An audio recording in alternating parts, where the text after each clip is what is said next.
As Russia, China, and North Korea announced they are ready to use their weapons of mass destruction if the United States keeps intervening in their personal affairs, the government took several measures to protect the president and his cabinet in case of a nuclear outbreak. That's where the Doomsday Plane came in, an aircraft designed to be an airborne command post for the government and the military.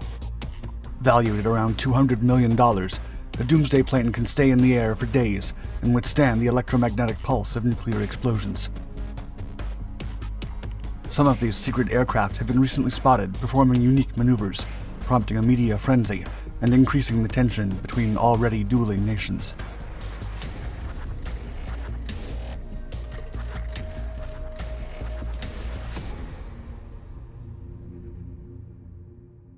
Airborne Command Post. Following the use of the first two nuclear weapons during the last days of World War II, the world suddenly entered a new era, the Atomic Age. After the first successful Soviet nuclear test in 1949, the possibility of a nuclear confrontation between the US and the Soviet Union became a reality. An ongoing nuclear arms race between the nations soon followed. The doctrine of mutually assured destruction, or MAD, which contemplated a full-scale use of nuclear weapons by an attacker, got the US and Soviet chains of command thinking about how they would react to such an outcome if they were the defenders. The PAX, or Post-Attack Command and Control System, was the American solution. The project was a network of air and ground communication sites that could be used before, during, and after an atomic attack on the US. PAX ensured that the Department of Defense would have total control of the country's nuclear arsenal to counterattack effectively. General Thomas S. Power, from the Strategic Air Command, believed that it was possible to have continuous command of the nuclear arsenal in an airborne platform equipped with the latest communications tools to retaliate against the enemy, even if the ground headquarters were destroyed. To achieve this, PAX used one specific asset of the Strategic Air Command: the Looking Glass. Operation Looking Glass. The Looking Glass mission began on February 3, 1961, months before the failed Bay of Pigs invasion backed by the CIA and the Cuban Missile Crisis. Following the guidelines of PAX, Operation Looking Glass was the codename given to an airborne command and control center operated by the U.S. military's top brass.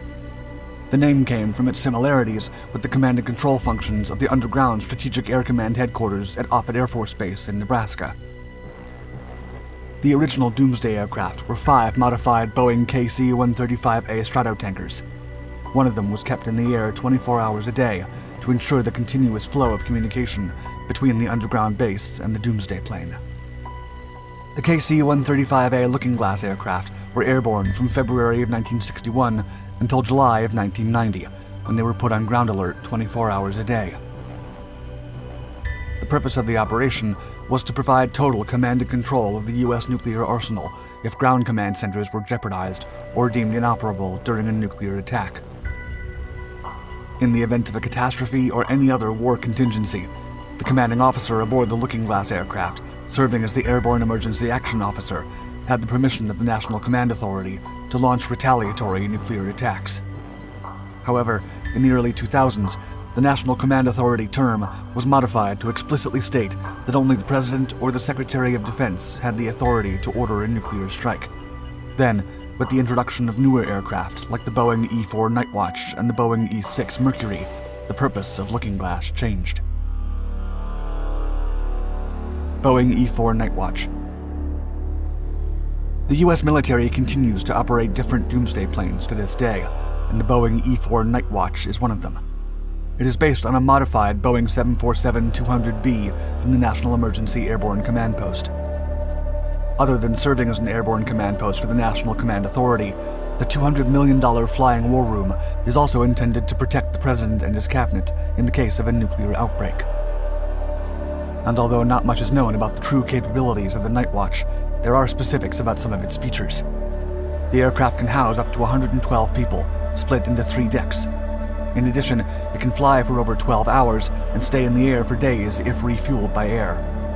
Its fly-hour time surpasses $160,000, making it even costlier than the B-2 Spirit stealth bomber. The aircraft's windows are protected with a special wire mesh that shelters the interior from a nuclear blast. Moreover, a small hump at the front, known as the radome, houses sophisticated radar systems and antennas. The aircraft's front houses the president and senior military personnel, while the upper section has room for 20 Air Force personnel, where they can sleep and relax. There's also a secure conference room, where the president and his cabinet can issue war orders. Similarly, the briefing room, located at the midsection, is an open area where the rest of the staff can convene. There are also small cubicles for military personnel from other branches.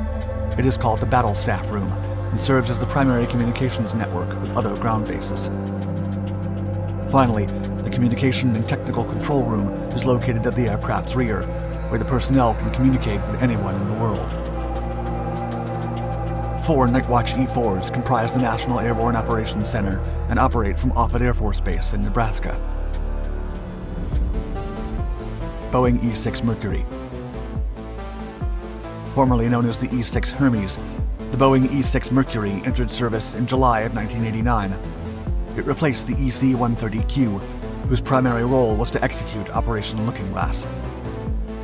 The E-6 Mercury works similarly to the EC-130. It also serves as the nexus channel between the National Command Authority and all the ballistic missile submarines that house nuclear systems. The operation is known as TACAMO, Take Charge and Move Out. The Mercury can remotely control and launch Minutemen intercontinental ballistic missiles if necessary, using the Airborne Launch Control System. The aircraft has a very low-frequency communication system that can reach up to 60 feet below sea level. That way, the submarines lurking in the shadows can pick up messages and transmit them. Still, there are technological limitations to this secured data transfer. The rates to transfer information are slow, giving priority only to short emergency messages, and to receive the transmission, both vehicles require a considerable number of antennas. Moreover, the Mercury's primary antenna is over 5 miles long, with a shorter one deployed via an opening on the aircraft's tail. When submarines are fully submerged and do not want to be spotted in the open ocean, a VLF antenna with a buoy can be launched from the depths. Once it reaches the surface, the submarine can remain hidden while receiving the messages. A lone E-6 Mercury was spotted on December 13, 2019, practicing a VLF communications deployment maneuver near the Jersey Shore. These strange maneuvers often last a couple of hours, ensuring the messages are transmitted correctly without interruption. Consequently, mid-air refueling becomes an essential process, as the Mercury burns a significant quantity of gas with every turn. A new doomsday. Following the outbreak of the war between Ukraine and Russia in February of 2022, President Joe Biden and other NATO leaders gathered in Brussels to discuss the conflict in Eastern Europe.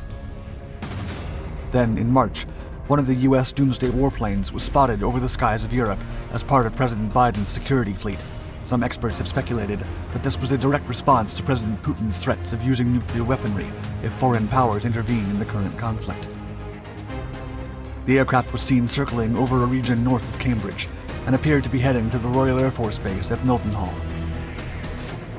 It is said that Putin's nuclear threats are creating enough tension for the U.S. Congress to approve the Air Force's 2023 budget request.